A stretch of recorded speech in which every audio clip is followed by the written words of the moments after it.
Hey there, everybody, and welcome to the podcast From Morning to Action. I am your host, Dr. Damon Silas, and today we have a very special guest. I am thrilled to have this man here because he's not only a good friend of mine, I've had the opportunity to mentor him in his infancy stages of getting into the psychology field as a PhD. I'm sorry, not a PhD, a PsyD. I should know better. But yeah, so let me introduce to you Dr. Damon Murphy, the other Dr. Damon. Dr. Damon Murphy is, as I said, a great friend of mine. He's also a clinical psychologist located in the Washington, D.C. area. And he does a lot of work with men in mental health. And he's been in the field for at least a decade. And as I was talking to him about this podcast, talking about his losses, I had in mind what I thought he might want to talk about. And as we continue to have a conversation about what that even looks like, it kind of evolved into a more philosophical, if not existential, type of conversation. And so I'm thrilled to have him here today because we're going to get a little bit outside the box. And that's what this podcast is all about, is about thinking outside the box and approaching the topic of loss from a very different angle than you traditionally may get. So that being said, without further ado, let me introduce Dr. Damon Murphy. Damon, say hello to the From Morning to Action audience out there. Hello, everyone. I'm very happy to be here. I'm very happy for your podcast, and I'm looking forward to all the sessions that you're going to have with many wonderful people. Yes, sir. Thank you. Yeah, right. I appreciate you being here.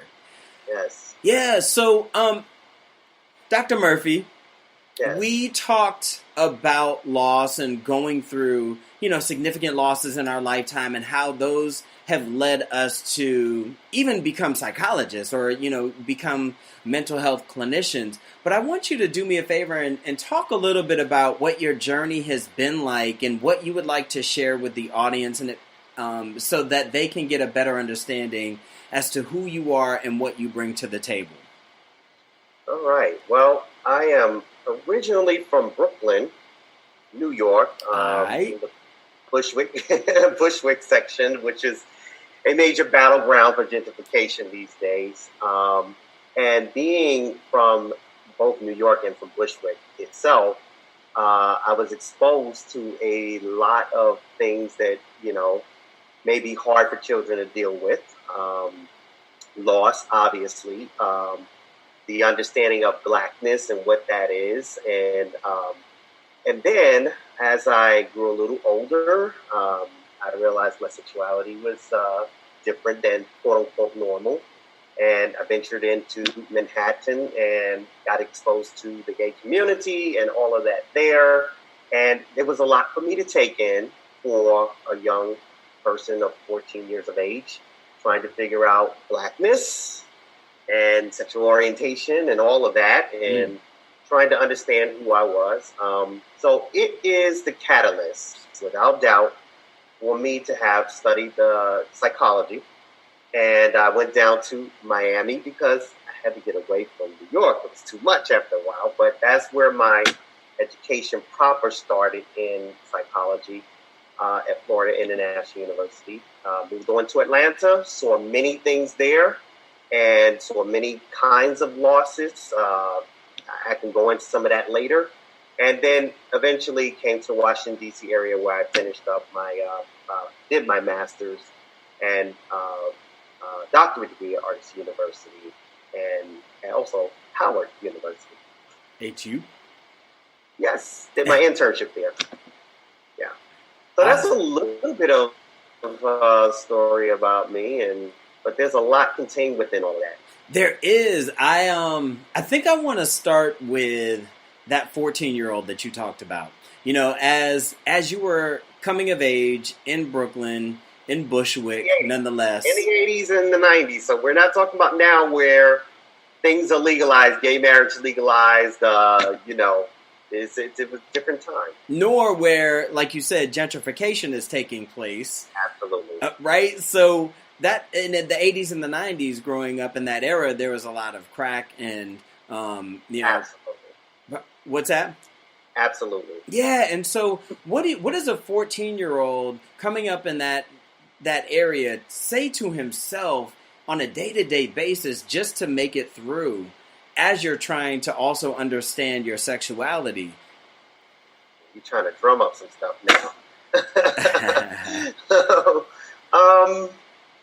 I think that, when you first approached me about this topic, I went straight to the loss through death, losing a family member, that kind of thing.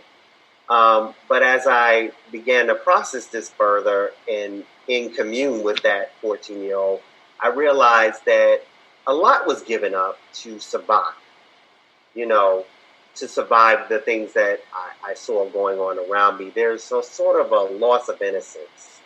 Can I just be a 14-year-old without having to process what it is to be a black 14-year-old?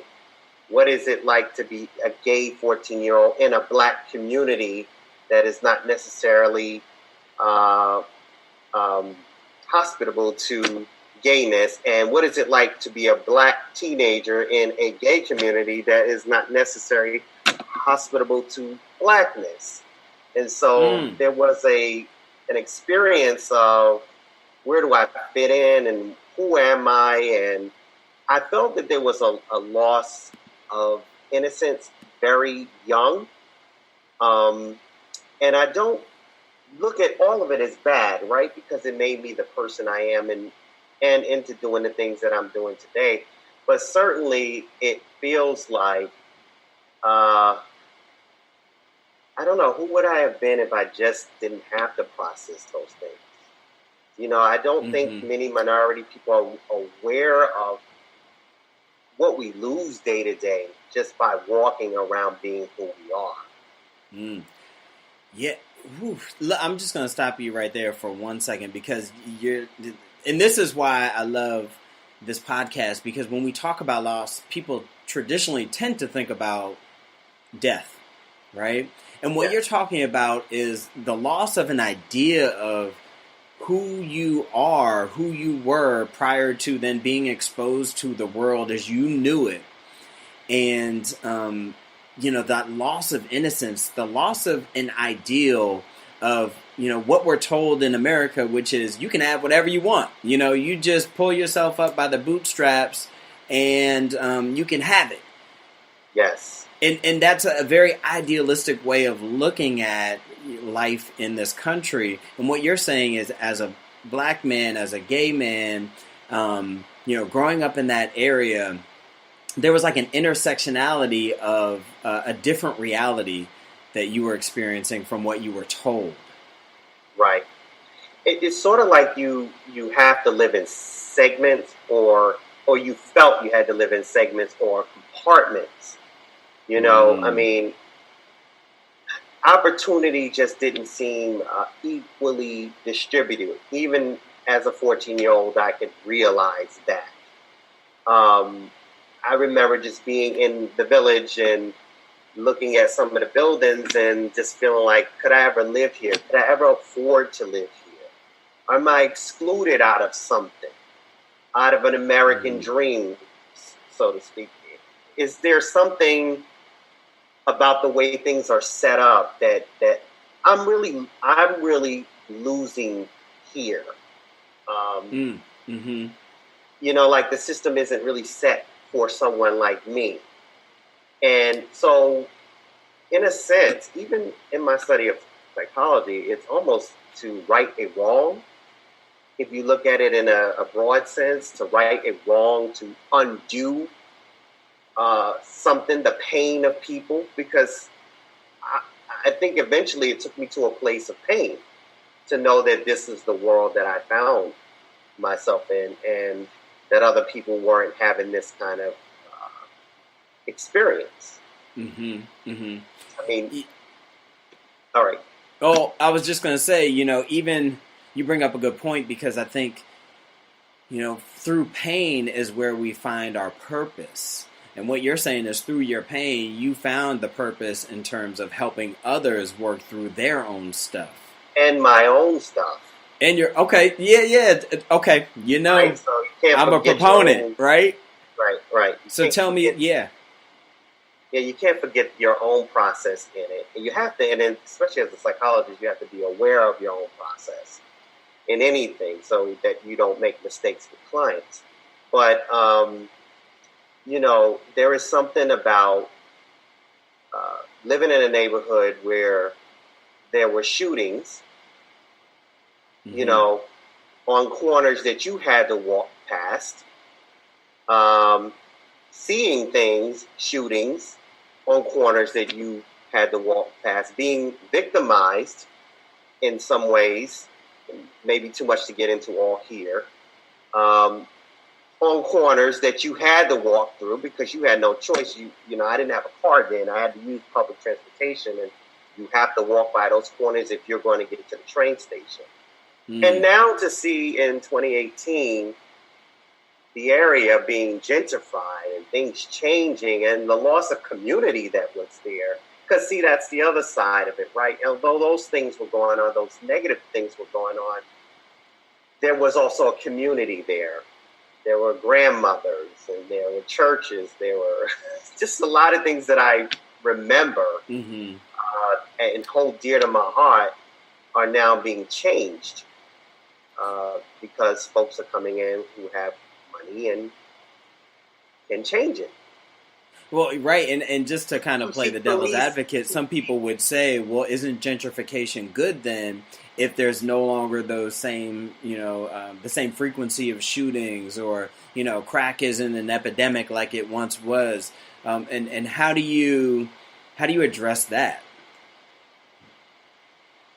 Well, from what I've seen, and I have been back in Bushwick in this year, and actually talked to one of the residents that still live on the block, one of the few remaining people that still live there.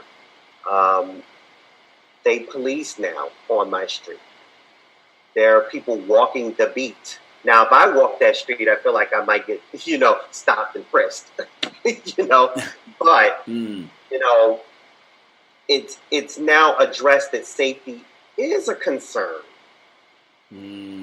Whereas before, when I lived there and crack and we really did need policing then, it didn't feel like it got the same level of priority.